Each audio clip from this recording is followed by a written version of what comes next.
We have some new details. Our Rust deployment that has made a significant improvement on our write end-to-end latency from 120 milliseconds down to 30 milliseconds, which is a significant. That's 4 times faster, right? That's amazing. We continue to see that improvement, and we have an extra detail that we wanted to share with you during this time.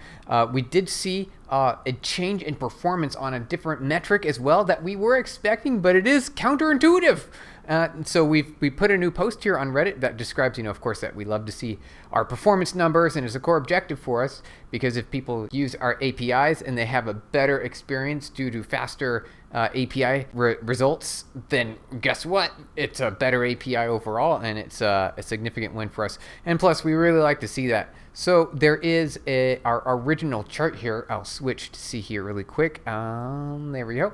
So we see here that during a deployment, we see a significant reduction in overall latency starting around, we see up here in the range of 125 milliseconds down to 30 milliseconds. Now that's end-to-end write latency. So devices will send data to our edge. We will validate and verify looking at signatures and formatting. Everything looks good. Okay, excellent. We will pass this onto our upstream for a data pipeline that's consumed by a whole bunch of different services. And that's why this is a critical aspect for us in making sure that it's really fast, because basically all our other services will capture that event data and then use it for their own purposes. And so we see an end-to-end write latency significant, a nice reduction here, significant boost in our performance. It's fantastic. However, here's the extra bit here. We saw an increase, which is, you wouldn't necessarily expect. Hold on. In the microseconds range, right? So we see, 40 microseconds here increase to what it looks like around 100 microseconds.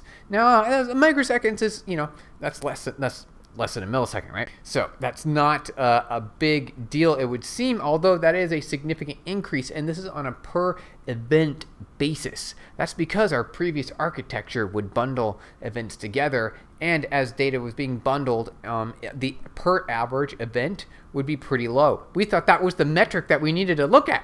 It turns out this is the metric that was really important. We needed to see this metric because it's a lot slower. You see up here in the milliseconds range. In the microseconds range, we thought we were doing really well at 40 microseconds, but it turns out that bundling and that process required a significant burden on downstream services. So it's actually okay that we see an increase in average write on the latency on a per line basis, because now we're sending events individually, one by one, and this will increase the overall average latency.